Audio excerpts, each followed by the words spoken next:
So it's time for a market update. I'm Sean Woolley, Cloud9 Spain. With me I have Alfredo Bloy Dawson, who's the real estate marketing guru on the Costa del Sol. So I want to shout out to our friends at Marbella Interiors for sponsoring this episode. They are fantastic. We send a lot of our clients their way when they need their properties furnishing. Designer-inspired furniture schemes, but without the designer prices. I love it. And Rebecca, who runs that business, she's fantastic. She takes care of all the snags and the nitty gritty that us real estate agents don't want to get too involved in. And the schemes that she does for her clients are top notch. Anyway, thank you to them. Just to sort of set the scene, I mean, we've had a fantastic year, 2025. You know, after the sort of post-COVID glut of demand, it seems to have gone into this year. We've had a fabulous year, but August, which has just gone, thank goodness, was a little bit of an anomaly. It went a little bit quiet. It reminded me of Augusts of times gone, you know, when you used to take a holiday for 2 weeks and close the office and lay everyone sort of off for a month. And we haven't had one of those Augusts for quite some time because it's been so busy and so many people coming over. But this year just felt a little bit like the old times. What say you, Guru? I think that it is exactly that. I did a study of August going back to 2007 because I've got nothing better to do, and the trend of the last, whatever that is, 16 years or whatever, is that August generally suck on the real estate front in terms of transactions. And why is that, do you think? I think that's the obvious reason is because a lot of the properties that are for sale are actually being rented out. I think that the kind of people that come in on a holiday here, the buyers we tend to see are sort of early year, and then autumn time is when the hot spots are. That's traditionally the good season here. And I think we've just been accustomed to an anomaly, which is post-COVID boom, where we've not really had terrible summers. And I'm not saying it's been terrible, but it does tend to go quiet.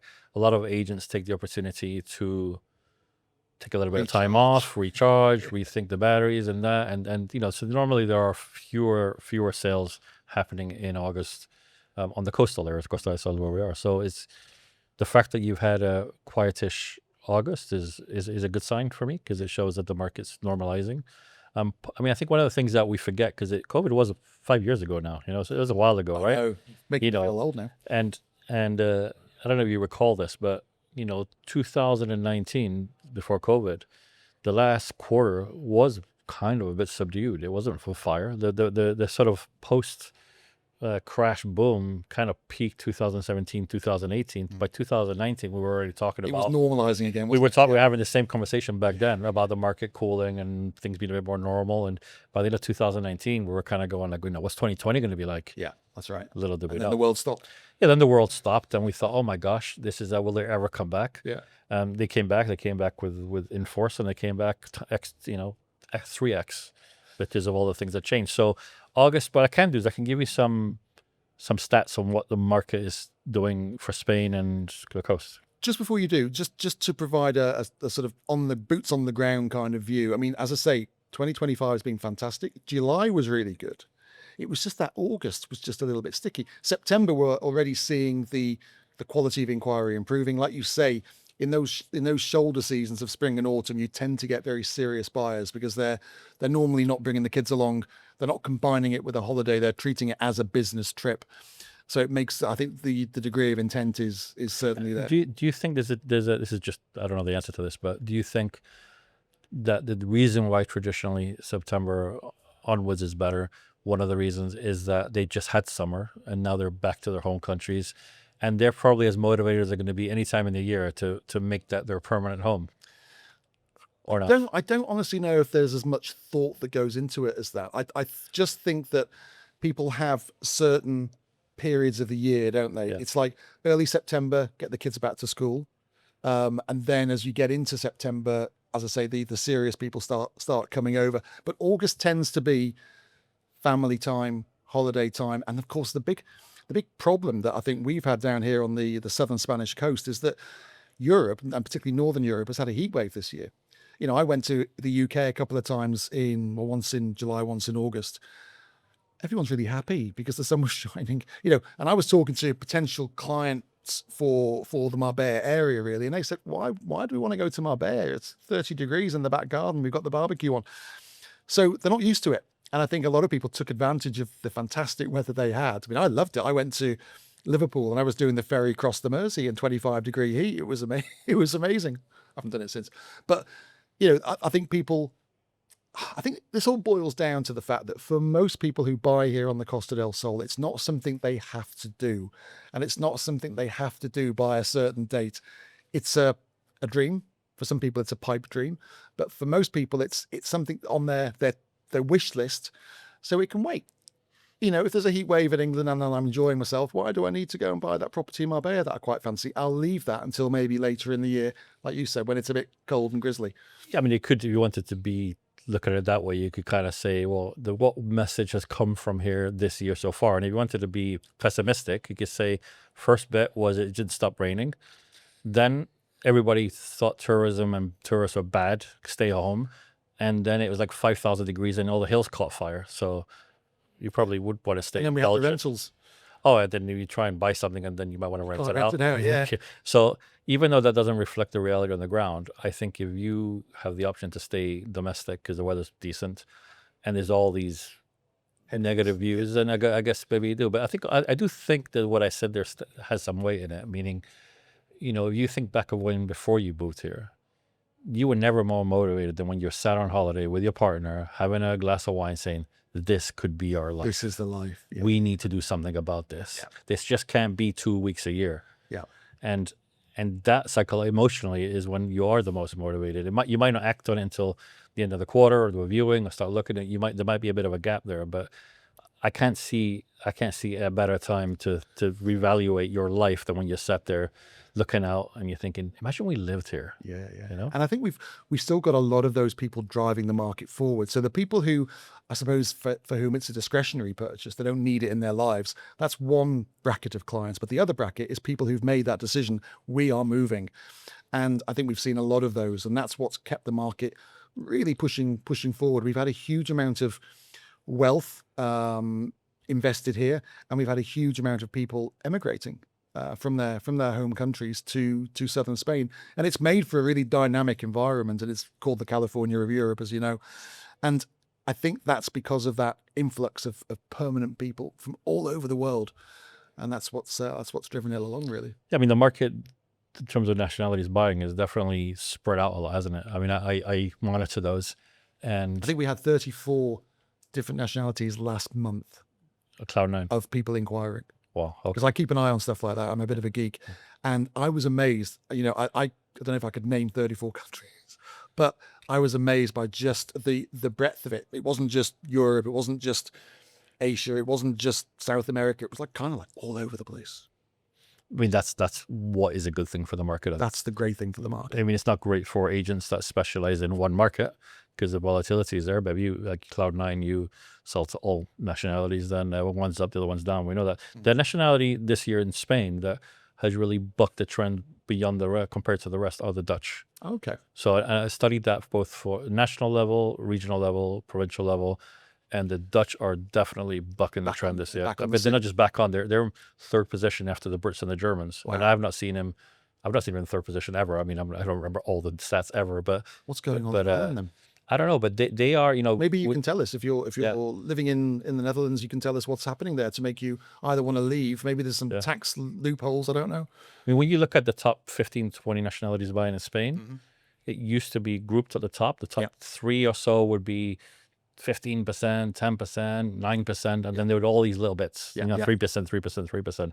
If you look down the list now, it is going down by increments of less than 0.5%. Yeah. So it's 8%, 7.5%, 6%, 5%, all the different nationalities. And when you think that, say the Brits maybe are 8% of the buyers in Spain, 8.5%, something like that, and you think that you realize the Poles are about 2% behind them, and they're not even in the conversation as far as we're concerned or the market's concerned. I think the big surprise for many buyers is that they are not the dominant buyer nationality anymore.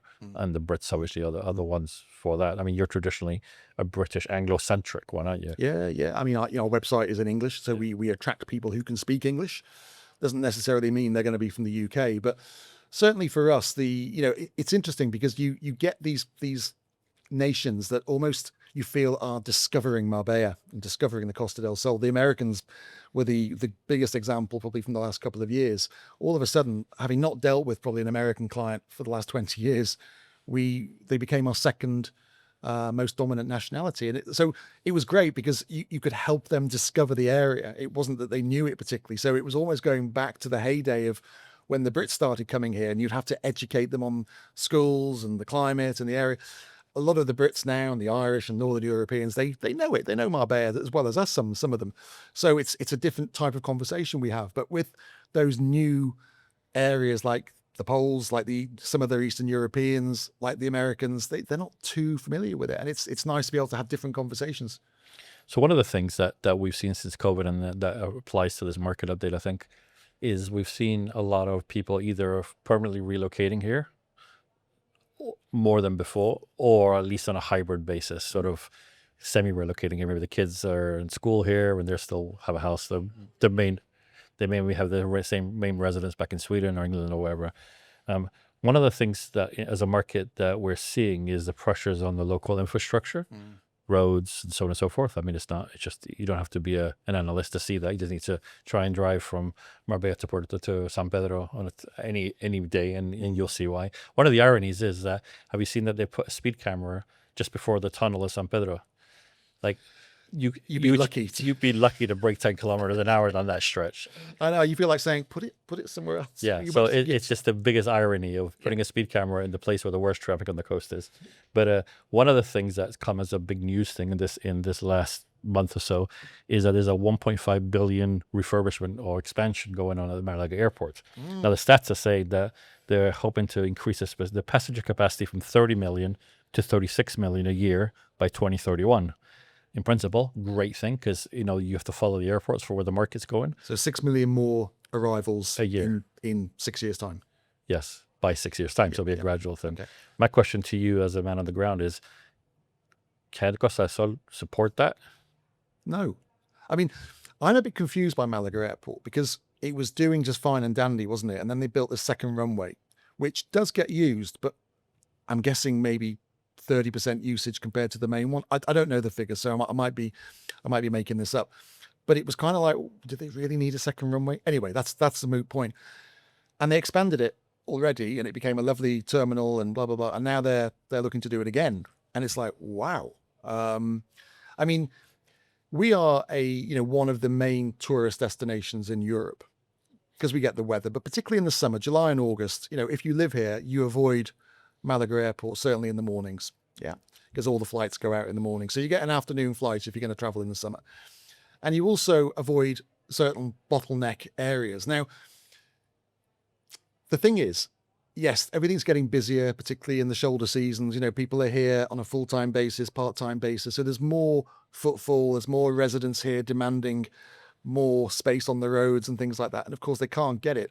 But is it that bad? No, it's not that bad. I mean, summer is. I think summer's pretty gruesome. And I go the back way onto the toll road. And it's bad in certain spots, isn't it? Yeah. There's a few pinch points where it's nearly always bad in the summer, and then the rest of it is But you go to Saint-Tropez in August. Oh, so you said I go to Saint-Tropez. No, I don't. I go to Benalmádena.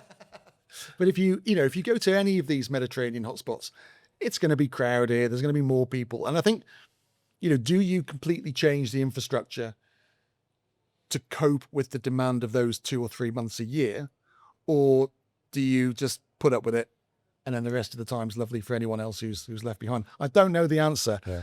I'm seeing pressures on different like road junctions and things like that at all sorts of times of year, and I think that's mainly to do with the properties being built. So one example that people talk about is in Cancelada, the roundabout there, which feeds Los Flamingos, it feeds Cancelada and Costadita, and there's a lot of new developments. And by a lot, I mean maybe 5 or 6. So we're talking about perhaps 1,000 new units, which doesn't sound a lot, but if you've got one little roundabout and there's 5, I mean, you need eyes in the back of your head to come off this roundabout.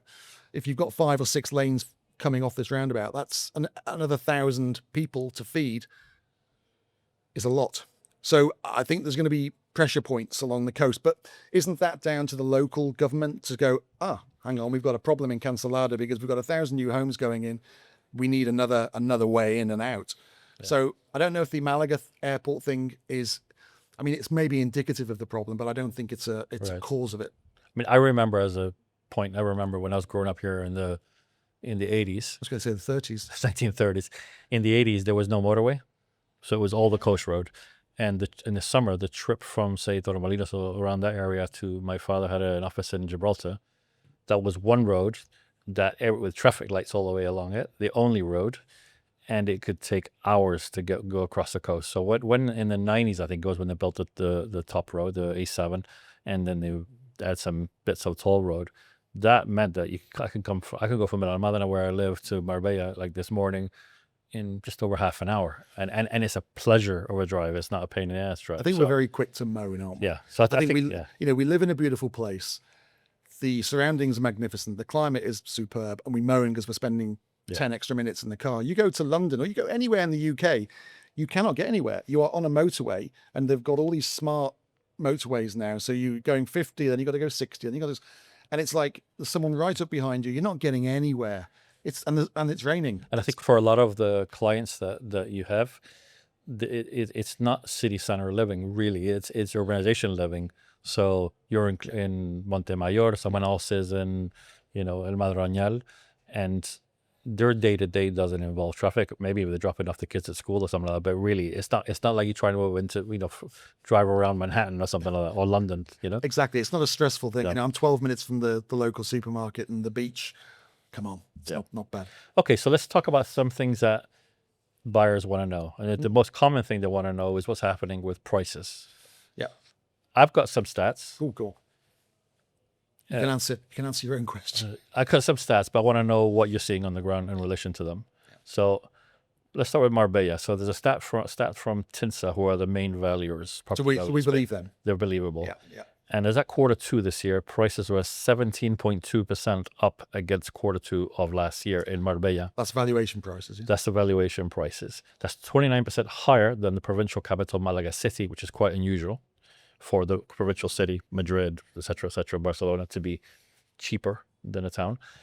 And 36 above the average of the entire province. So the statistic here says that prices in Marbella are still flying up. Does it depend on what they're valuing? Because obviously if the glut of properties that were valued in Q2 are luxury villas, 5 million euros plus, then does that skew the figures? It does. But the interesting thing, if you want to zoom out a little bit, if you take the latest figures that came out from the notaries for June, which is a few months ago now, but it still gives you an idea, it has transactions in Spain up by 6% and prices up by 8%. Mm-hmm. If we then zoom in a little bit to Andalusia, the region that we're in, that's 7% up on transactions and only 3% on prices. But then you look at somebody like asking prices from Idealista, a property portal, and their analysis is, as of August, that prices across Spain were up by 15%. So that's asking price. That's asking price. The problem with this market is we get asking prices that are advertised, and then we get the notarized prices, but we can't link the property in between to see actually how much that property went down. So I think if we take it at the beginning of the year, I think most of us were forecasting somewhere between 5 and 10% for the year overall. Mm-hmm. Obviously, micro markets all over the place. Yeah. If you take it 8% in Andalusia, obviously you zoom in further to Malaga, then zoom in further to Marbella, for example, where we are right now. It kind of makes sense. But one thing that doesn't make sense if you zoom back out again is if you take asking prices were up 15% according to Idealista in August against August last year. Yet property prices, actual prices, are up by 8%. I'm not trying to do a mathematical challenge here. No, my head's not. But my question, what the figures tell me is that there seems to be a disconnect between what people are asking for and what they're actually getting. Yeah. And so, that's absolutely right, in my experience. Which is normally an indication of something moving from being a seller's market to a buyer's market, kind of transitioning. Is that something you're seeing on the ground? Absolutely. And I suggested this was likely to happen some time ago. I think what's happened is that we've satisfied a lot of the post-COVID glut of demand. There's still a huge amount of demand there, but it's normalizing in terms of numbers, I would suggest. I haven't got the figures, but it feels like that. So sellers have been putting up their prices over the last few years as they've seen this huge glut of demand coming in. And it's never follows the other. So if the demand starts to drop by 20%, which it may have done, sellers don't drop their price by 20%. The sellers always hang out for what they think they're going to get. The sellers are always the last to respond. So I think what we're seeing is buyers saying, hang on a minute, we want a better deal. And the seller's going, but our agents told us to put this on the market at €1 million. Yeah, but I'm only going to pay 750. Well, I ain't moving. So we've got this impasse at the moment, which is a symptom and a sign of a normalizing market, where you've got buyers who aren't going to continue paying the price rises, and sellers suddenly realizing after maybe a few months of their properties not shifting at that price, or they're getting no viewings, that maybe Joe in the pub was right and I need to lower my sights. That's what we're seeing at the moment. I mean, I get sent every price adjustment on our main sort of shared property portfolio, and the prices are just coming off a little bit, and it's great to see, because they need to, because we don't want this market getting to the stage where no one can afford to be here. So there does need to be a little adjustment. A lot of these reductions are not a market crash or symptomatic of a market crash. They're just price corrections from properties that were previously overvalued by over-enthusiastic vendors, and who can blame them, or more worryingly, over-enthusiastic agents who were advising their clients to try and get these top dollar prices. I was chatting to one of the leading super high-end developers here in the Costa de Marbella area the other day. And he said they had an amazing summer. And so I was saying that was ironic because of this, what we were just discussing, prices, and the market normally goes a bit more quiet in August and so on. And he said something that echoes something you just said, which is he said the super prime people with the money are still there. They are growing in number, but they're not stupid. So are they here in Marbella in the volume that we hope they are? Or is that volume growing? Yes. Are they buying? Yes. Are they stupid? No. Are they going to buy something that isn't worth it? No. So it seems to be that the pattern is things that are well priced, whether it be 1 million, 5 million, 10 million, 20 million, are selling, and the buyers are there and ready to pay for it, but they're not stupid. Yeah, I totally agree with that. I'd like to think, having been here 25 years in this business on this coastline, that I look at a property with a price and I can go, ooh, that's a bit toppy for there. Or I can look at something and go, ooh, that's interesting. I mean, I'm in the market to buy somewhere myself for an investment property, so I'm looking at everything that's moving at the moment. And some of them I just laugh at, because I think, whoa, hang on a minute, who's invented that price? But when you get something that's in a fantastic area that maybe has a brand attached to it, or something that gives it added value, then yeah, people don't mind paying top dollar prices. But people, and I think this applies to all of us, people don't like being ripped off. And if they feel that a developer or a vendor is pricing just to fleece you, people don't like that. Would it be fair to say then that there's a big difference in this market between overpricing and high pricing? As in, people can afford 10 million, but they don't want to spend 12 on a 10 million. Exactly. Everyone has their own idea of value, don't they? So if I'm buying on the Golden Mile, which is traditionally a very, very expensive area, I'm probably going to have a very healthy budget. But it still doesn't mean to say I want to overpay. I still want to get relative value, and value doesn't mean cheap. Value means, something that's commensurate in terms of what I'm getting in terms of quality, price, location. So it all has to work out. Okay, so I've got some other bits here. Oh, not more stats. No more stats. We can take the day off with the stats thing. Oh no, there was a stat here. No, we'll go along. Now there's 3 changes in legal we could put that affect the market and affect what buyers should know about. Yeah. All 3 of them relate to 4. Sorry. Don't say it's short-term rentals. Short-term rentals, right? Okay. I think buyers should know. The reason why we're harping about short-term rentals is it isn't because it's not because of people that want to rent. It's the people that want to buy something to rent it out. Exactly. So it's for that point. Okay. So there was a ruling from the government this week last week saying that the short-term rental license is tied to the property and not the person. Now, before we get excited, because there's a lot of confusion to do with transferring the license from one name to another, and then them asking for the express consent from the community. I mean, you have videos about that. But so the thought is, if the license is tied to the property and not the person, then why would you need express consent for the community to change the name? Surely that's if the property has the license, the property has a license. So that seems the lawyers are saying don't get too excited, but it's a good sign. It Would is you a good sign. concur? Absolutely. I think it was very, very important that we got that clarification that the tourist license is linked to the property, not the individual. It makes complete sense. As you say, the problem is everyone thought, great, that's it, fantastic. You know, anything with a license, and if it predates any community decision to ban rentals, it's fine. The problem is that they're saying, no, but you still need the consent of the community, which is kind of ridiculous when you think about it. I think this is going to be challenged in courts. I think we're going to have lots of these decisions over the next few months, and I think it's going to be back and forth, back and forth, back and forth in the courts. And I think we'll get some proper clarification, as I say, 3 to 6 months' time, when a lot of these test cases have been fought out. But I think we're going in the right direction now. That was a big one. That was a big one, to get it recognized that the license belongs to the property, not the individual. Because it could be that the properties with a license become much more valuable than the properties without a license. You know, so we could have a 2-tier property system. I think we've seen it elsewhere in Europe. But watch this space. I mean, I sold one of my investment properties because I thought that the license was linked to the individual, not the property. If I'd known then what I now know, that it's linked to the property, I probably would have kept hold of that, because it's in a great location, and I could have sold it maybe at a premium. Yeah, the irony is that none of the criteria to get the license are anything to do with the person. No.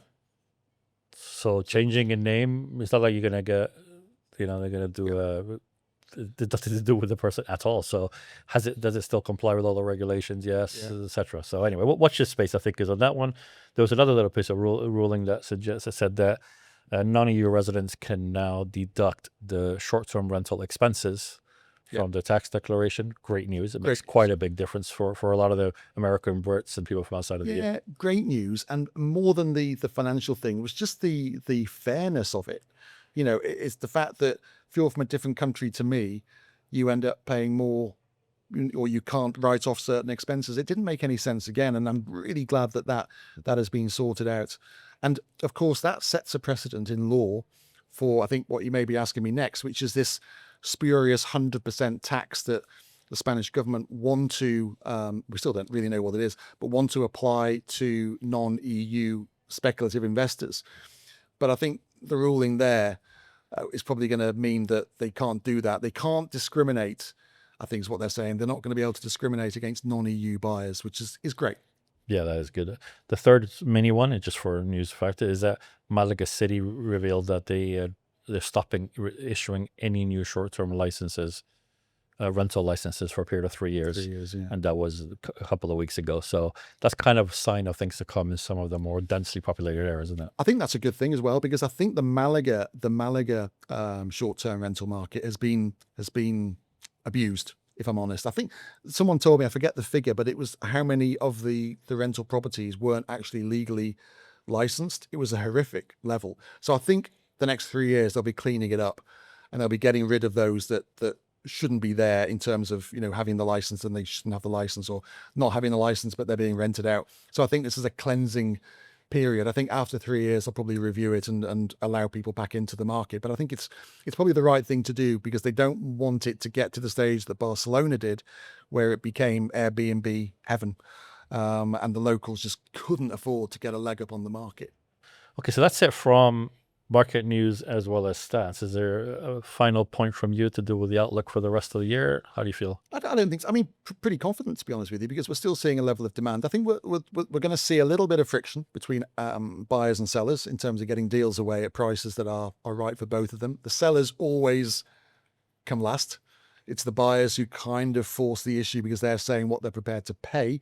And of course, sellers, anyone who's selling a house is always living in the past, whether it's 6 weeks ago or 6 months ago. So that's just got to sort itself out. And I've seen so many periods like this in the market, where there's just a period of self-adjustment, a period of price corrections, and it takes a few months to sort itself out. You can pick up some good deals in that time, though, because canny canny vendors who understand this market or understand the market they're in. And there's a lot of micro markets in Marbella. The Calahonda market isn't the same as the Golden Mile market. There's different pressures, different nationalities, demographics. So you've got to understand what you're dealing with as not only as an agent, but also as a buyer and also as a seller. So I think the canny sellers who price correctly are gonna do well. I think there's probably a little pain for some of the agents because I think the general level of demand has probably dropped off a little bit, but it's still a very strong market. The numbers are still great, but there's probably a few too many of us knocking around.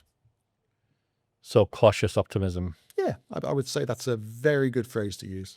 Because stats are my thing. Can I finish on one stat? Go on. Nothing gets people excited as much as stats. Just real estate related. This is real estate related. Well, they can ask me how many strawberries are consumed at Wimbledon. They're more I interesting. can tell you the answer to that. No, but there's an interesting thing, right? Something you mentioned in a previous podcast, which was that the Costa del Sol is no longer a mass market destination in terms of prices. We've seen, zooming out in the market, we've seen a lot of buyers that maybe were thinking Costa del Sol, but their budget doesn't reach with 100 to 150,000 euro budget. Can't find anything that suits them here. They're going to either go further along the coast or inland. So we predicted we'll probably see a bit of a spike of people that were in the mass market price budget range move into further afield to like the Costa Blanca South or the Murcia region. And that forecast actually seems to have panned out because in May, the notary figures showed that Murcia prices were up 37% year on year. Yeah. So more than a third in 1 year. Yeah. So that suggests to me that, yes, a lot of the mass market buyers are buying there, but they're buying there in such numbers that the prices are just flying up. Yeah. Would that seem to absolutely match? right. We have a little business in the Costa Cálida, which is Murcia, and also the southern Costa Blanca. And the reports I get back from the guys that on the ground are that they can't keep pace with it. Prices are going up because the demand is so high, and that is it's the for sales funnel, isn't it? So most of the people with that mass market figure in mind, whether it's 100,000 or 150 or 200,000 pounds or euros, there's obviously far more of those than there are at 2 million or 20 million. But they've got to find their home, and if they're all going to the Costa Blanca or Costa Cálida to invest, then of course vendors and developers are going to go, hang on a minute, supply and demand, here we go, poof, and the prices start going up. And they have done. People are missing out on good deals because they're thinking about it overnight, and I'm hearing all sorts of things like that. I suppose as a final thing, I won't go into stats about it, but all the figures released everywhere so far this year suggest that the Spanish interest rates are nice and manageable again, sub 3%. I think something like 52% or 53%. I said I wouldn't say any percentages, didn't I? But our properties are sold with a mortgage, which we spin it around is 48% are sold without a mortgage. There's a lot of cash buyers. I think in Marbella it's probably a lot higher. But the Spanish banks are still lending. All the mortgage figures year on year this year so far have supported that fact. So it's a very buoyant market in that sense. It is, and the nice thing is that they haven't got overexcited like they did with the financial crash when they were lending money to anyone, basically, anyone with a pulse. Now they are, the mortgage rates are good, the products are good, they're competitive, but unless you have, as a non-resident, at least 30% plus your closing costs, sometimes 40% plus your closing costs, you ain't going to get a mortgage here. So it takes out that speculative investor straight away, which is something we don't need. All the dreamers. Yeah, all the dreamers. Someone that's got no money that can afford to buy a house because they don't have to have any money to buy it. Exactly. So is what we saw before. Exactly, and that's when the House of Cards came. Really, it's safe to say, I think, that yes, you can borrow up to 70% as a non-resident, but that's best case scenario. Most cases, your conditions will be better if you borrow 60%, and you got 10, 12% of cost on top of that. Yeah. So you kind of have to come to the party. You can get. My point is, you can get a Spanish mortgage. They are lending. Yeah. It is buoyant. You're probably going to need, up to 50% of the price, and then you're going to get 40 to 50. Yeah, 40 to 50%, and you're going to get a good deal. Yeah. That's it for me. Anything from you? No, I don't think so. Just crack on the year ahead and see where it takes us. Thank you, Sean. Thank you.